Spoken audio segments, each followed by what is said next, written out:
Good morning dear students. अब हम आज इस चैप्टर को आगे कंटिन्यू करेंगे। इसमें आपका आज जो मैं आपको पेज एक्सप्लेन कर रही हूँ वो पेज है, वो that page is from page number 42, resize and skew. Resize command is used to change the size of the drawing by making it smaller or bigger. Resize command क्या होता है कि उससे क्या हम करते हैं, किसी भी ड्राइंग का साइज़ जो है वो बड़ा या छोटा, बिगर या फिर स्मॉलर करने के लिए हम इस कमांड को यूज़ करते हैं, resize command. Then skew command is also use to resize the drawing either vertically, horizontally और both, so that it appears slanted. Skew command भी रीसाइज करने के लिए यूज़ करी जाती है किसी भी ड्राइंग को, लेकिन इसमें क्या है, ये ड्राइंग को वर्टिकली, हॉरिजॉन्टली और या फिर दोनों तरीके का हम इसमें चेंजेस कर सकते हैं, जिससे कि वो जो पर्टिकुलर ड्राइंग है वो आपकी स्लांटेड अपीयर होती है। स्क्यू जब हम किसी भी ड्राइंग को रीड कर देते हैं तो वो कैसी दिखाई देती है हमें, स्लांटेड। ठीक है ना, स्लांट आपको मालूम है ना, तिरछा। अब रीसाइजिंग एन इमेज, अब किसी भी इमेज को रीसाइज करने के लिए हम क्या करते हैं, आप सब लोग, अभी सभी बच्चों ने अपनी बुक्स खोल रखी होंगी। इसमें यहाँ पर ये पिक्चर दे रखी है पेज नंबर 42 पर। सारे जितने भी बटन्स हम लोग यूज़ कर रहे हैं एक 1 बाय 1 क्लिक करने के लिए, वो यहाँ पर सब में एरो लगा करके बता रखा है, पॉइंट्स दे रखे हैं 1 2 3 4 5 6 7 8। ठीक है, आप सभी बच्चे ये बुक्स को अपनी खोल के रखिए जब मैं एक्सप्लेन कर रही हूँ ये, और इसमें 1 बाय 1 जो बटन जो आपको बुक में दिखा रखा है उस पर आपको कैसे क्लिक करना है 1 बाय 1, जिससे कि आपकी इमेज में चेंजेस हो जाएंगे रीसाइज करने से। सबसे पहले आप click on the home tab, उसके नीचे है क्लिक ऑन सेलेक्ट, उसके बाद है click select the image by dragging the mouse over it. उसके बाद आपको उस इमेज को सेलेक्ट करना है माउस को उसके ऊपर ड्रैग करके। पहले हमने अभी इसी चैप्टर में मैंने आपको किसी भी इमेज को सेलेक्ट कैसे करते हैं वो आप सिखाया था। ठीक है, क्लिक ऑन रीसाइज, उसके बाद आपको ऑप्शन दिखाई देगा रीसाइज का, उसके बाद आपको उस पर क्लिक कर देना है। Resize and skew dialog box appear, फिर आपको ये दिख रहा है पिक्चर के पास में एक डायलॉग बॉक्स अपीयर्ड है जिसमें कुछ कॉलम्स बने हुए हैं, स्क्वायर्स बने हुए हैं जिसमें कुछ कुछ लिखा हुआ है। ठीक है, आप सबकी बुक्स में आपको बिल्कुल क्लियर दिखाई दे रहा होगा। तो skew and resize dialog box आपके सामने दिखाई दे रहा है। Select the maintain aspect ratio, जो आपको एरो लगा के दिखा रखा है, उसके ऊपर आपको सेलेक्ट करना है। Then select the radio button of pixels, उसके बाद आपको यहाँ पर लिखा हुआ है रेडियो बटन पिक्सेल्स का, इसके ऊपर आपको क्लिक करना है। Type the horizontal value that is width और वर्टिकल वैल्यू हाइट, इसके बाद आपको टाइप करना है यहाँ पर हॉरिजॉन्टल वैल्यू। हॉरिजॉन्टल वैल्यू से क्या होगा, विड्थ चेंज हो जाएगी, मोटाई, और वर्टिकल वैल्यू से आपका क्या चेंज होगी, हाइट। तो जो भी चीज़ आपको चेंज करनी है वो ही आपको वहाँ पर टाइप करनी है। इतना करने के बाद आप क्या करेंगे, क्लिक ऑन ओके। सबसे नीचे ब्लू बॉक्स में एक बॉक्स बना हुआ है जिसमें ब्लू कलर हुआ है, उसमें लिखा हुआ है ओके। उसके बाद सबसे लास्ट में आपको इस ओके वाले बटन पे क्लिक कर देना है। जब आप इतना वर्क कर दोगे इसमें तो क्या होगा, the new size of the image appears. आपको दिख रहा है ऊपर वाली इमेज देखो कितनी छोटी थी, लेफ्ट हैंड साइड पे थी, अब ये इमेज जो है पूरे हाफ पेज पे आ गई है और इसका साइज़ जो है वो इंक्रीज़ हो गया है। तो इस तरह की इमेज आपको ये वाला पूरा प्रोसेस करने के बाद आपको डेस्क अपने कंप्यूटर के मॉनिटर पर दिखाई दे जाएगी। उसके बाद हम करेंगे स्क्यूइंग। स्क्यूइंग से क्या होगा, देखो मैंने बताया था जैसे कि आपको स्क्यू करते हैं जब भी हम किसी ड्राइंग को, तो वो ड्राइंग जो है वो कैसी हो जाती है, स्लांटेड। ठीक है, तो अब स्क्यूइंग में भी क्या करना है, आप सब अपनी बुक्स में ध्यान से देखिए कौन सा एरो जो है वो कौन से बटन को इंडिकेट कर रहा है। क्लिक ऑन होम टैब, सबसे पहले होम टैब पे क्लिक करेंगे, क्लिक ऑन सेलेक्ट पे क्लिक करेंगे। Select the image by dragging the mouse over it, उस इमेज को सेलेक्ट करेंगे माउस को उसके ऊपर ड्रैग करके। क्लिक ऑन रीसाइज, फिर आपको क्या करना है, रीसाइज पे क्लिक करना है। एक बटन लिखा है जिस पर रीसाइज लिखा हुआ है, वहाँ पर आपको क्लिक करना है। Resize and skew dialog box appear, जब आप इतना वर्क कर लेंगे तो सेम उसी तरह से जैसे पहले दिखाई दिया था, resize and skew dialog box आपको दिखाई दे जाएगा। Type the amount of skew in the horizontal and vertical boxes. अब ये जो हॉरिजॉन्टल और वर्टिकल बॉक्सेस हैं इसमें आपको अमाउंट लिखना है कि आपको कितने अमाउंट में उस ड्राइंग को स्क्यू करना है। वो लिखने के बाद आप करेंगे इस वाले ब्लू वाले कलर के बटन पर ओके, ठीक है। तो आपको जब आप इतना वर्क कर देंगे तो आपको यहाँ पर दिखाई दे जाएगा ये पिक्चर जो है वो स्क्यू हो चुकी है and the skewed image appears on your monitor, ठीक है। तो इस तरह से आप किसी भी इमेज को रीसाइज भी कर सकते हो और स्क्यू भी कर सकते हो। तो मेरे ख्याल से आपको अच्छी तरह से अभी तक स्क्यूइंग एंड रीसाइजिंग अच्छी तरह समझ में आ गया होगा, ठीक है। सभी बच्चे जिनके घर में लैपटॉप है और वो बच्चे अपने मम्मी के साथ या पापा के साथ बैठ के इसकी प्रैक्टिस कर सकते हैं। अगर आपने इसको प्रैक्टिकली करके देखा, ठीक है, तो आप इसको ये आपको बहुत अच्छी तरह समझ में आ जाएगा और आप इसको कभी भूलेंगे भी नहीं, ठीक है। उसके बाद आ जाता है फ्लिप एंड रोटेट। अभी किसी भी कोई भी अगर आपने ड्राइंग बनाई है कंप्यूटर अपने उस पर मॉनिटर पर, तो आप उसको फ्लिप भी कर सकते हो और रोटेट भी कर सकते हो किसी भी साइज किसी भी डायरेक्शन में, ठीक है। The other feature that MS Paint provides is flip and rotate. MS Paint में flip and rotate का भी ऑप्शन होता है। Flip will create a mirror image of the picture, इधर हॉरिजॉन्टली और वर्टिकली। फ्लिप से क्या होता है, उस पर्टिकुलर इमेज जो है वो पिक्चर जो है उस पर्टिकुलर जो पिक्चर है उसकी मिरर इमेज बन जाती है, या तो वर्टिकली या फिर हॉरिजॉन्टली जैसी आपको चाहिए। Rotate will change the position of the picture from different angles, और रोटेट से उस पर्टिकुलर पिक्चर की जो पोजीशन है वो चेंज हो जाती है। उसके लिए आपको क्या करना है, सेम उसी तरह से हम पूरा प्रोसेस अप्लाई करेंगे। आप अपनी बुक्स में देखिए कहाँ कहाँ पर कौन से एरोज जो हैं वो कौन से बटन्स को इंडिकेट कर रहे हैं। Click on home tab, then click on select, then select the image dragging the mouse over it. Same process करना है, ये सेम प्रोसेस सारा सब में सेम है, तीन points. Then click on rotate, उसके बाद आपको एक ऑप्शन दिखाई देगा रोटेट का, उसके ऊपर आपको क्लिक करना है। Rotate and flip options appear, फिर आपको नीचे दिख रहा है यहाँ पर इस मिकी माउस के ऊपर एक बॉक्स अपीयर हुआ है, ये है flip, rotate and flip option, ठीक है। ये आपको दिखाई देने लग जाएगा। Click on rotation direction you want, उसके बाद आपको रोटेशन डायरेक्शन के ऊपर क्लिक करना है जो भी आपको डायरेक्शन चाहिए उस पर्टिकुलर पिक्चर का। और you can click on flip option, और या फिर आप उसके ऊपर फ्लिप ऑप्शन के ऊपर भी आप क्लिक कर सकते हो, ठीक है। तो जब आप इतना कर देंगे तो क्या होगा, सबसे पहली वाली पिक्चर आप देखिए मिकी माउस की ओरिजिनल पिक्चर है, उसके बाद वाली पिक्चर जो है वो लेफ्ट हैंड साइड में रोटेट हो गई है, तो ये रोटेशन वाली इमेज है। उसके बाद फिर से अगेन ओरिजिनल वाली इमेज है, और उसके बाद जब आपने उस रोटेटेड इमेज को फिर से फ्लिप करा तो वो इमेज जो है वो फिर से सीधी वर्टिकल हो गई। लेकिन उसमें आप देखिए पहली वाली जो रियल इमेज थी ओरिजिनल थी, उसमें मिकी माउस का जो फेस था वो लेफ्ट हैंड साइड की तरफ था, लेकिन जब आपने उसको फ्लिप करा उस पिक्चर को तो मिकी माउस का फेस जो है वो राइट हैंड साइड की तरफ चला गया। तो आपको समझ में आ रहा है कि रोटेशन से देखो मिकी माउस जो था वो कैसा हो गया, हॉरिजॉन्टल हो गई वो वाली पिक्चर, और जब आपने फ्लिप करा तो वो पिक्चर फिर से सीधी हो गई, लेकिन उसका फेस का डायरेक्शन जो था वो चेंज हो गया। So in this example the image rotates 90 degree left and flip करने से the image flips horizontally, ठीक है। इतना हो गया, इतना आपको समझ में आ गया होगा। आगे हम चलते हैं zoom in and zoom out. अब zoom in and zoom out का क्या मतलब होता है, जूम इन मतलब कि उस पर्टिकुलर इमेज को छोटा कर देना और पिक्चर को छोटा कर देना, और जूम आउट मतलब कि पर्टिकुलर इमेज जो है या पिक्चर है उसको आपको बड़ा कर देना। The zoom tool is use to get the bigger and closer view of the image. अब जूम टूल को हम यूज़ करते हैं किसी भी पर्टिकुलर इमेज को बिगर करने के लिए, बड़ा करने के लिए, या फिर क्लोज लाने के लिए, जिससे कि वो हमारे पास आ जाए, बहुत ज़्यादा बड़ी दिखाई दे और उसके अंदर जो भी फीचर्स हैं और अच्छी तरह से हमें सारे उसके पार्ट्स जो हैं वो और अच्छी तरह से हमें दिखाई देने लग जाए। You can use zoom in and out features to see a larger or smaller view of your image। और इस ऑप्शन को यूज़ करके आप किसी भी पर्टिकुलर पिक्चर को बड़ा करके देख सकते हो या छोटा करके देख सकते हो। इसके लिए भी आपको पूरा स्टेप्स फॉलो करने हैं जो कि आपके बुक में दे रखे हैं, ध्यान से देखिए।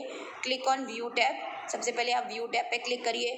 Click on the following options, उसके बाद आपको इन फॉलोइंग ऑप्शंस पे क्लिक करना है। Click on zoom in to increase the zoom level, सबसे पहले आप जूम इन पे क्लिक करेंगे जिससे कि जूम लेवल को आप इंक्रीज कर सकें। Click on zoom out to reduce the zoom level, zoom out पे क्लिक करेंगे जिससे कि आप जूम का जो क्वांटिटी है उसको रिड्यूस कर सकें।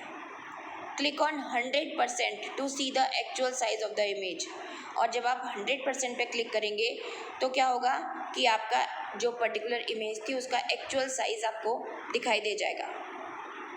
उसके बाद the image appears according to the option you have selected, उसके बाद जो भी ऑप्शन आपने सेलेक्ट करे होंगे उसके अकॉर्डिंग आपको इमेज आपके कंप्यूटर के मॉनिटर पर दिखाई दे जाएगी। In this example we have chosen zoom in option, जो नीचे वाला जो मिक्की माउस का साइज़ बड़ा हो गया है इसमें हमने कौन सा ऑप्शन यूज़ करा है, जूम इन ऑप्शन। तो मतलब कि जूम इन ऑप्शन से क्या होगा, आपकी इमेज जो है वो क्या हो जाएगी, बड़ी हो जाएगी, और जूम आउट ऑप्शन से आपकी इमेज जो है वो क्या हो जाएगी, छोटी हो जाएगी। तो आपको ये zoom in and zoom out समझ में आ गया अच्छी तरह से। उसके बाद आ जाता है आपका कॉपी एंड पेस्ट। ठीक है, अब हम कॉपी एंड पेस्ट करते हैं। एक मिनट,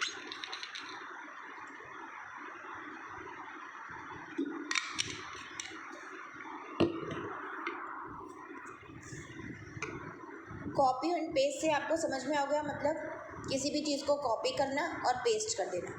ठीक है, जब आप कॉपी में लिखते हैं कोई दूसरी कॉपी से देख के या बुक से देख के कहीं पर अपना कोई वर्क करते हैं तो आप कॉपी करते हैं, उसको देख के लिखते हैं। अब कंप्यूटर में क्या होता है, अगर हमें कोई चीज़ को यहाँ से उठा के कहीं और लिखना होता है तो हम लिखते नहीं हैं उसको, ज़रूरी नहीं है कि हम उसको लिखें सारा। हमारे पास एक शॉर्ट फॉर्म होता है जिसमें कि हम उस पर्टिकुलर सारे मटेरियल को कॉपी कर सकते हैं और उसको वहाँ से उठा करके हम दूसरी जगह पर ले जा करके पेस्ट कर सकते हैं। Copy paste is use to copy the image from one place and paste it to another place. Copy paste में क्या होता है, हम किसी भी इमेज को कॉपी कर सकते हैं एक जगह से और उसको दूसरी जगह पर पेस्ट कर सकते हैं। You can save your time by copy and paste image. और इस वाला जो ऑप्शन है, कॉपी पेस्ट का जो ऑप्शन है, इससे सबसे बड़ा फ़ायदा क्या होता है कि हम अपना टाइम बचा सकते हैं। कोई चीज़ हमने ऑलरेडी टाइप करके लिख रखी है हमने अपने कंप्यूटर में कहीं पर सेव कर रखी है, और मान लो वो चीज़ हमें दोबारा से कहीं और लिखनी है या पर्टिकुलर उस कंटेंट का कोई पर्टिकुलर पार्ट हमें दोबारा लिखना है अगर, तो हम लिखने में क्यों टाइम वेस्ट करें, ऑलरेडी हमने उसको टाइप करके बहुत अच्छे से लिखा था, हम उसको वहाँ से कॉपी करेंगे और जहाँ पर भी हमें वो लिखना था वहाँ पर उठा के हम उसको पेस्ट कर देंगे।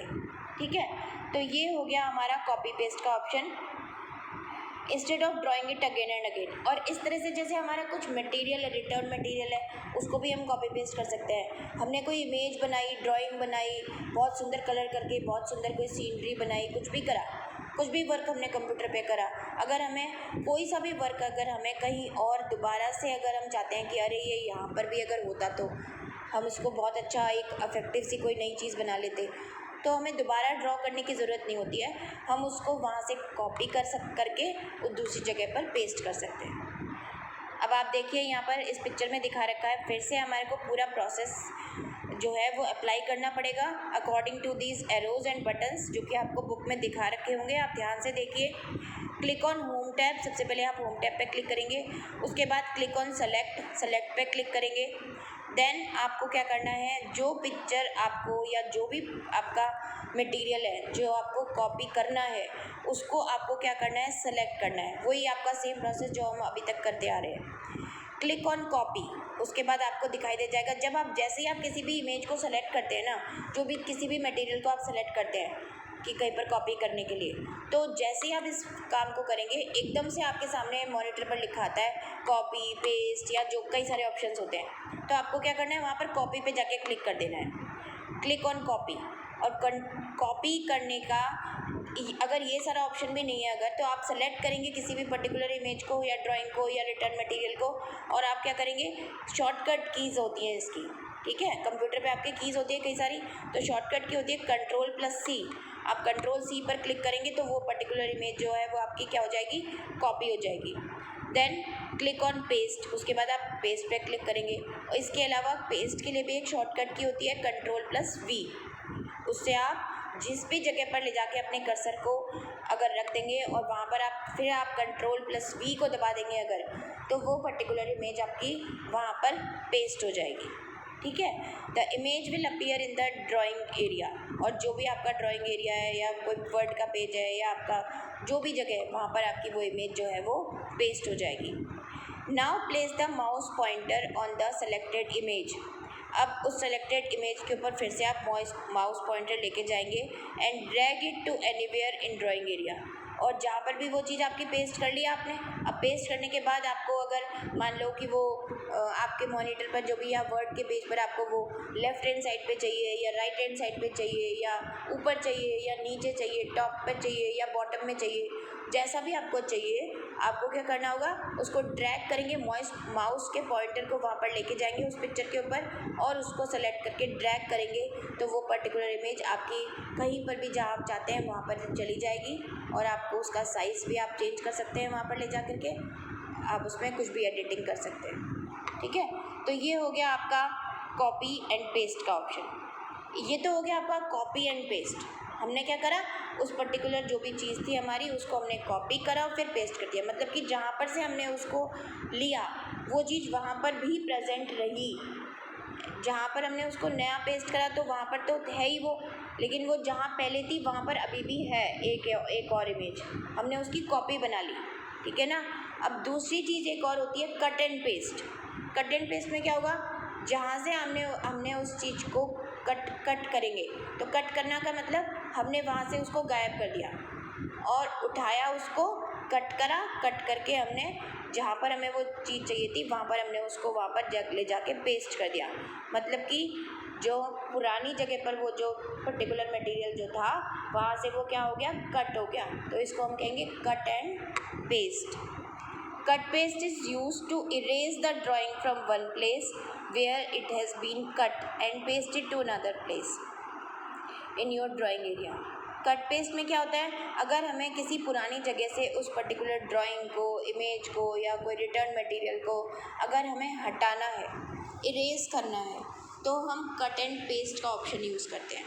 वो चीज़ वहाँ से कट हो जाती है और नई जगह पे जाके जहाँ हमें चाहिए वहाँ पर ले जाकर हम उसको क्या करते हैं, पेस्ट कर देते हैं ड्राइंग एरिया में। इसके लिए भी वापस से वही पर्टिकुलर सीक्वेंस आपको अप्लाई करना पड़ेगा, सारे बटन्स का आपको पर्टिकुलर सीक्वेंस में अलग अलग बटन्स पे क्लिक करना होगा। Click on home tab, then click on select, then select the image, ये तो सेम है सब में।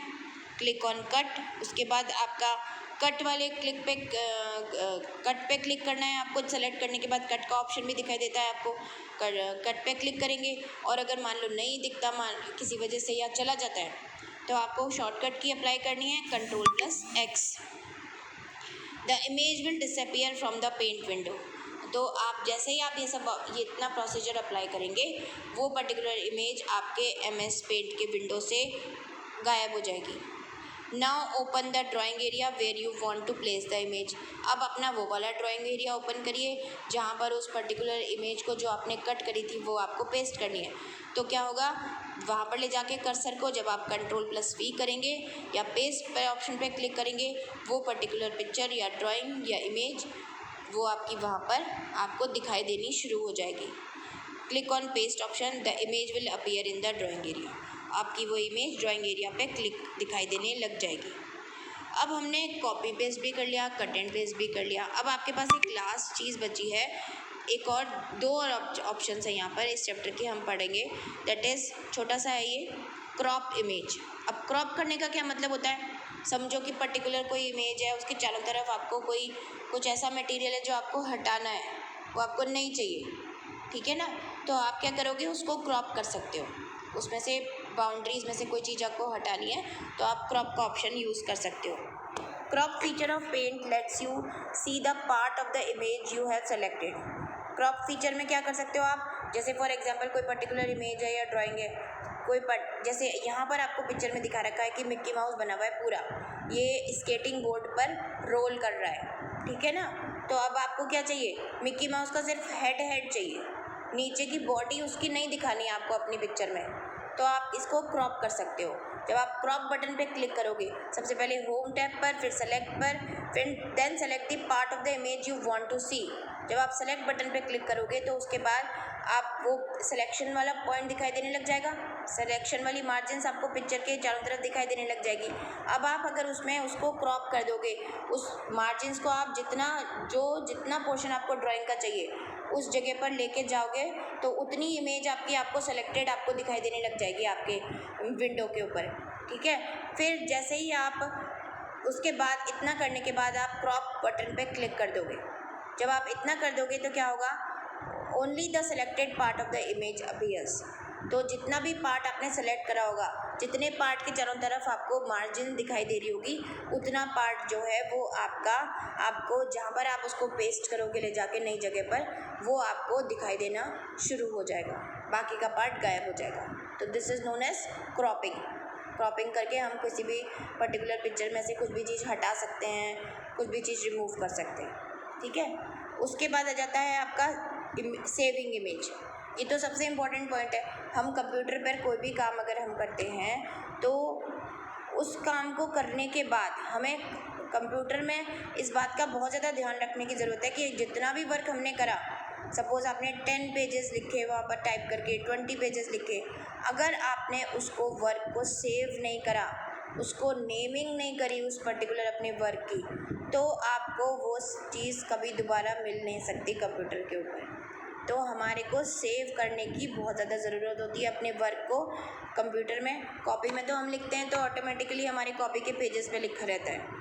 ठीक है, तो सेविंग इमेज में क्या करना है आपको, while drawing your image you must save it.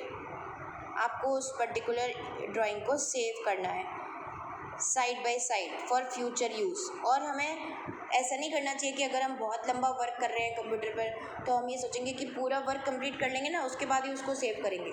ऐसा नहीं करना होता है। कभी कभी ऐसा होता है कि आप काम कर रहे हो, बीच में लाइट चली गई, या फिर आप काम कर रहे हो आपके कंप्यूटर की, लैपटॉप की, किसी भी चीज़ पर जो आप वर्क कर रहे हो आप, वहाँ की बैटरी ख़त्म हो गई, या कुछ भी कोई भी ऑप्शन हो सकता है। सपोज़ गलती से आपसे ही कोई बटन पे क्लिक हो गया तो आपने इतनी देर तक, मान लो 2 आवर्स 3 आवर्स तक आपने बैठ के जो इतना हार्ड वर्क वहाँ पर करा, वो सब ऑटोमेटिकली क्या हो जाएगा, इरेज हो जाएगा। इसलिए हमें साथ के साथ थोड़ा थोड़ा वर्क करते ही अपना वर्क जो है कंप्यूटर पर सेव करते रहना चाहिए। अब सेविंग के लिए हमारे को क्या करना चाहिए, क्या प्रोसीजर है हमारा सेव करने का। Follow these steps to save your drawing. Click on paint button. सबसे पहले आप पेंट बटन पे क्लिक करेंगे, पेंट मेन्यू विल अपीयर। तो आपके मॉनिटर पर, सामने विंडो पर पेंट मॉनिटर आपको दिखाई दे जाएगा। Click on save option. आपको सेव ऑप्शन पे क्लिक करना है, और या फिर आप इसके लिए शॉर्टकट की Ctrl+S भी यूज़ कर सकते हैं। The save as dialog box appear. जब आप इतना करेंगे तो आपके पास एक डायलॉग बॉक्स आ जाएगा, एक बॉक्स बना हुआ आएगा, उसमें आपको सेव एज का ऑप्शन दिखाई देगा। Type the name for the image in file name text box. जब आप सेव एज पे क्लिक करोगे तो आपके पास एक टेक्स्ट बॉक्स दिखाई देगा आपको, रेक्टेंगुलर शेप का। उसमें आपको अपनी फ़ाइल को नेम करना होगा। आप वो फ़ाइल अपनी किस नाम से सेव करना चाहते हैं, जिससे कि अगर फ्यूचर में दोबारा से आपको कंप्यूटर पर वो फ़ाइल अगर खोलनी हो तो आपको इधर उधर ढूंढना ना पड़े कि वो कहाँ गई। आपको पता है कि आपने उसको, सपोज़ आपका जो भी नाम है उस नाम से आपने उसको सेव करा है, तो आप उस नाम पे जाके अपना नाम वहाँ पर ढूंढोगे, उस पर क्लिक करोगे, एकदम से आपकी फ़ाइल ओपन हो जाएगी। तो आपके वर्क को इजी करने के लिए, और आपकी फ़ाइल आपकी खो ना जाए, क्योंकि हम कंप्यूटर पे बहुत सारा वर्क अपना सेव करके रखते हैं, तो हम उसको उस पर्टिकुलर नाम से सेव कर देंगे। हम उसको उस पर्टिकुलर नाम से सेव कर देंगे and click on save button to save your image. और जब हम उसका नाम कर देंगे, रीनेमिंग कर देंगे, उसकी नेम दे देंगे अपनी फ़ाइल को, तो क्या होगा, हम नीचे आपको राइट हैंड साइड में एक ऑप्शन और दिखाई देगा, रेक्टेंगुलर बॉक्स दिखाई देगा जिसमें लिखा होगा सेव। इतना करने के बाद आपको सेव वाले बटन पर फिर से क्लिक करना होगा, तो वो पर्टिकुलर आपका जितना भी मटेरियल है वो आपका उसी नाम से आपके कंप्यूटर पर, डेस्कटॉप पर, डाउनलोड्स में, या कहीं पर भी आपका वहाँ पर सेव हो जाएगा, जिससे कि आप आसानी से उसको फ्यूचर में यूज़ करने के लिए यूज़ कर सकते हो। ठीक है, निकाल के देख सकते हैं। तो ये चैप्टर आपका कंप्लीट हो गया। ठीक है, अब ये सेल्फ इवैल्यूएशन वाला जो पार्ट है, ये अभी आप सब बच्चे खुद इसको पढ़ेंगे, और इसके आगे एग्री एंड डिसएग्री का जो चेकलिस्ट दे रखी है वो आप खुद करेंगे कि आप ये स्टेटमेंट सही है या गलत है। ठीक है, पहले आप ये चैप्टर आपका 12 to 13 पेजेस का चैप्टर है, तो आप पहले इस चैप्टर को 2 पार्ट्स में अलग अलग इंटरवल्स में 6 पेजेस करके आप इसको रीड करिए। प्रैक्टिकली अगर आप इसको घर में कर सकते हैं तो प्रैक्टिकली इसको करिए, और फिर उसके बाद जब आपका ये सब पूरा हो जाए, आपको कॉन्फिडेंस आ जाए कि आपको ये चैप्टर से अच्छी तरह से समझ में आ गया है, तब आप नीचे जाके इस वाले जो क्वेश्चन है आपका ये वाला सेल्फ इवैल्यूएशन, इसको आप करेंगे। मैं इसमें आप सबसे इसके आंसर्स मैं पूछूंगी, किसी भी बच्चे से मैं पूछ सकती हूँ, और इसके बाद फिर हम इसकी एक्सरसाइजेस करेंगे। ठीक है, लेकिन आप सबको ये चैप्टर जो है ये रीड करना है पहले एटलीस्ट 2 टाइम्स, और अगर प्रैक्टिकली करके देख सकते हो तो इससे तो अच्छी और कोई बात हो नहीं सकती। ठीक है, तो now start reading this chapter. Wait, ये खो गया है कहीं।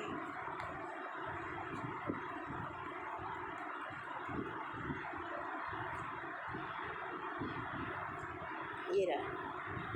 Now start reading this chapter. और अगर आपको कोई भी ऐसा पॉइंट है इसमें या कोई टॉपिक है ऐसा जो आपको नहीं समझ में आया है या आपको दोबारा समझना है, तो वो आप मुझे बता सकते हैं, मैं आपको दोबारा एक्सप्लेन कर दूँगी। And after that we will do exercises of this chapter.